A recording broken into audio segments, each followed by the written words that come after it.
Class 12-এর Bangla ভাত গল্প লিখেছেন মহাশ্বেতা দেবী। তোমরা সবাই লাইক অ্যান্ড সাবস্ক্রাইবটা কিন্তু সবাই দিয়ে দেবে, হ্যাঁ।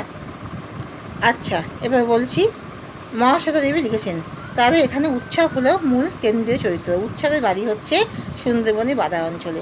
সেখানে ভাতের কোনো অভাব না থাকলেও উৎসবে যেহেতু টাকার অভাব ছিল, সেই সতীশবাবু জমিতে কাজ করতো, তার টাকা পয়সার বড়ই অভাব, সে বড়ই দরিদ্র ছিল। সে বানের জলেতে বউ বাচ্চাকেও হারিয়েছে এবং সে বড়ই দুঃখী এবং তার বহুদিন ধরে ভাত খাওয়া হয় না, সে বড়ই অভাবী, তাই তার ভাতের অভাব ছিল। তাই জন্য সে বড় বাড়িতে তার মানে গ্রাম সম্পর্কে ভগিনী বাসিনীর সহায়তায় বড় বাড়িতে, যেখানে বুড়োকর্তার জন্য যজ্ঞ করা হচ্ছে, সেখানে কাঠ কাটে, অফুরন্ত পরিশ্রম করে, ছাতু খেয়ে তাকে ছাতু দেয়। ভাতের লোভে সে অফুরন্ত পরিশ্রম করে শুধু ভাতের আশায়, কারণ তার ভাত জোটে না। ভাতের জন্য সে বড়ই ব্যাকুল হয়ে আছে। সে শুধুই অপেক্ষা করে আছে কখন সে পেট ভরে ভাত খেতে পারবে। কিন্তু বুড়োকর্তার মৃত্যুর পরে যখন পিসিমা আর্জি জানায় যে ভাতগুলি সব ফেলে দেওয়া হবে, এগুলো অসুচি হয়ে গেছে, বাসিনীও জানে অসুচি হয়ে গেছে, তখন উৎসবের ভিতরে যে ক্ষুধার্ত লোলুপ দৃষ্টি যেন একটা উগ্র চাহনি রূপে বাসিনীর দিকে সে তাকায়। বাসিনী যেন ভয় পেয়ে যায়। উৎসবের দৃষ্টিপাত এদিকে বড় বাড়ির বড় বইয়ের ভালো লাগে না, যেন লোকটা কেমন একটা ময়লা ধুতি পরা, ময়লা কাপড় পরা, পরনে কেমন একটা অন্যরকম লাগে। যাই হোক, উৎসব ভাতের আশাতে ব্যাকুল হয়ে এতক্ষণ ধরে অপরন্ত পরিশ্রম করলো।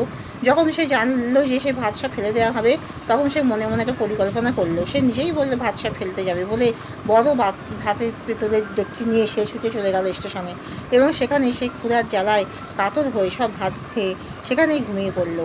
এবং পরের দিন পুলিশ তাকে গ্রেপ্তার করলো যে বড় বাড়ির থেকে সে বড় একটা পিতলের গামলা চুরি করেছে।